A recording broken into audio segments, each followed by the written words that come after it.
United States President Donald Trump and Russian President Vladimir Putin's meeting in Alaska.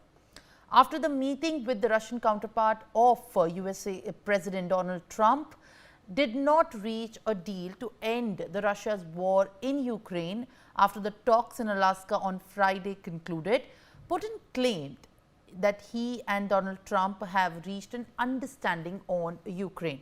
While it was also not completely clear what kind of consensus that is, there were statements that Putin has warned Europe not to torpedo the nascent progress. However, Donald Trump has said there is no deal until there is a deal. And that's the big headline from the summit. He has also stated that he plans to speak with the Ukrainian President Vladimir Zelenskyy and European leaders soon.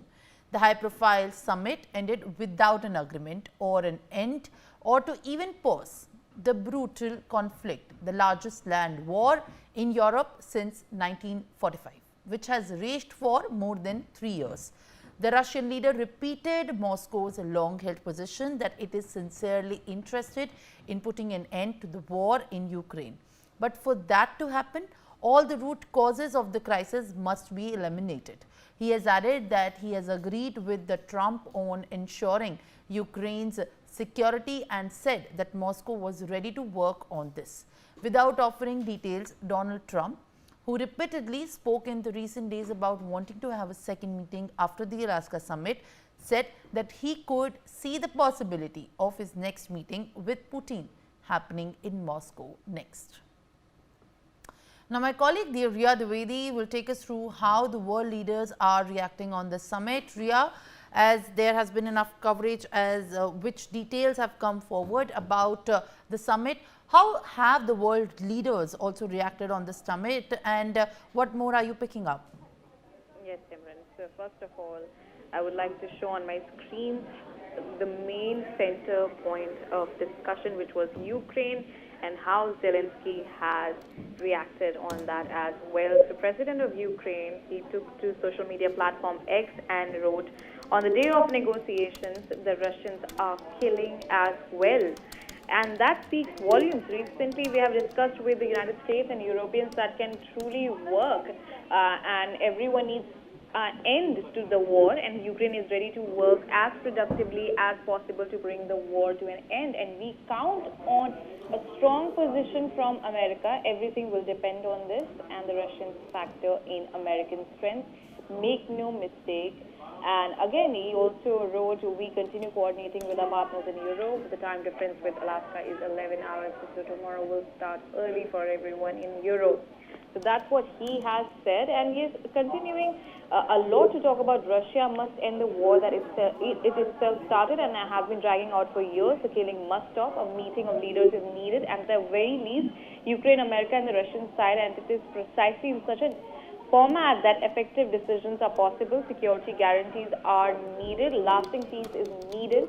And everyone knows the key objectives. I want to thank everyone who's helping to achieve real results. So obviously that's Zelenskyy. Another person from US, Senator Lisa, has taken to social media platform X and tweeted that the Alaska summit between President Trump and President Putin concluded with a joint press conference and handshakes. While the press conference offered a few details about the meeting, I'm cautiously optimistic about the signals that some level of progress was made. It was also, she has posted that it was also encouraging to hear both presidents reference to future meetings, which I hope will also include Ukraine.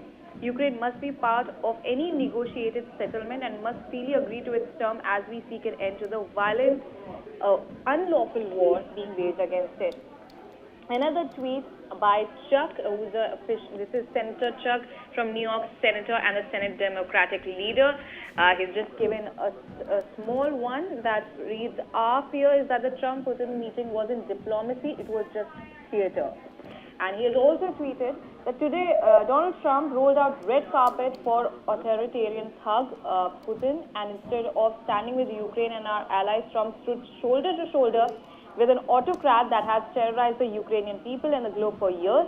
While we wait for critical details of what was discussed on first take, it appears Trump handed Putin legitimacy, a global stage, zero accountability, and got nothing in return. Our fear is that this wasn't diplomacy, it was just theater.